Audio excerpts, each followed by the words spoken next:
Yeah, let's talk about preparation in the ministry, because you just said something that reminded me of real estate, which is the business that you're in. People have access to information. Like, for example, the home buyer that's looking on Zillow and seeing all of these stats and then going and arguing with the agent. That agent has to have it together to be able to combat that.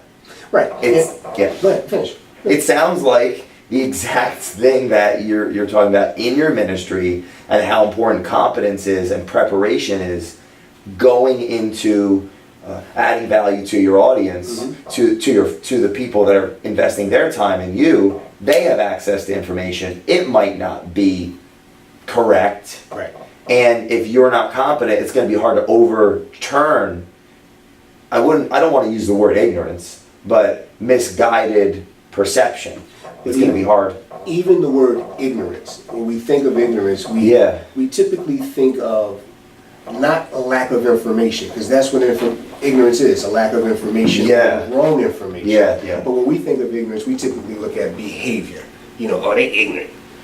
That's not what you're saying. So no, definitely not what I'm saying. The word ignorant is okay. I appreciate you clarifying that. It's important to be politically correct 2018.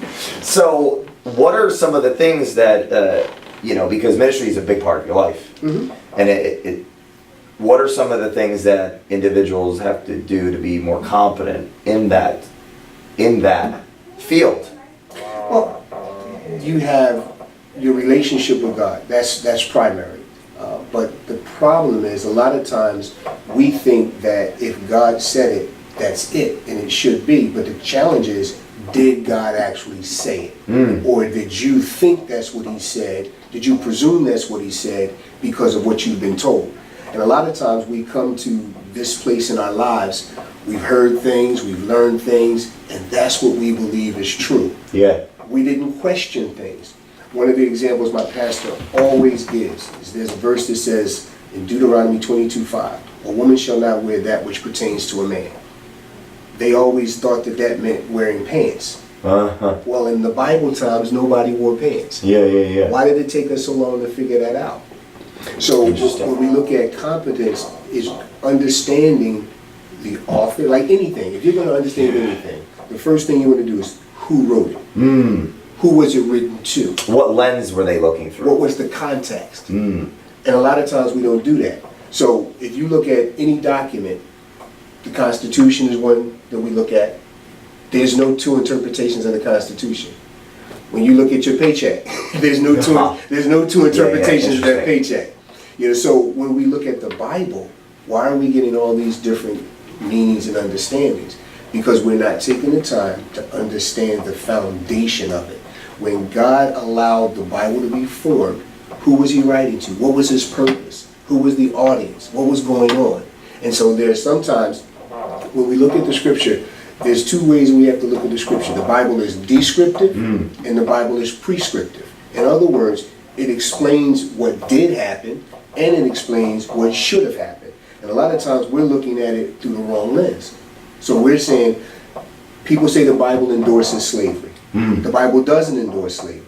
The Bible describes what was happening at that time. It's not saying that slavery is appropriate, but at the same time, if you're writing, and at that time there were slaves, if you don't write about it, then you're not being true to the time. It's so interesting what you're saying on the sense of context, because anything anyone says or does can be taken out of this meaning that was propelling that word or action from that individual based on the lens or perception of the observer. Right.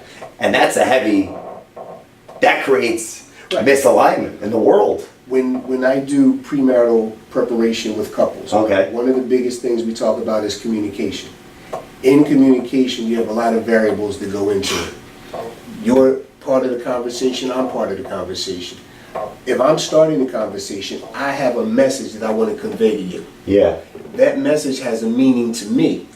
Now, when I give it to you, the meaning that I have may not be translated to you. Yep. So now you're going to put your own meaning on it, and you're going to start talking back to me based on your meaning. But your meaning and my meaning are not the same. So we're doing like this. Yeah. What we don't do often in conversation is this one thing called clarifying.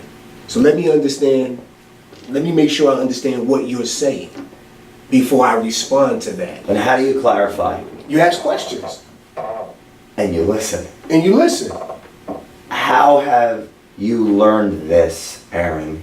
Yeah. Let's be By real. not This listening is okay. and not asking questions.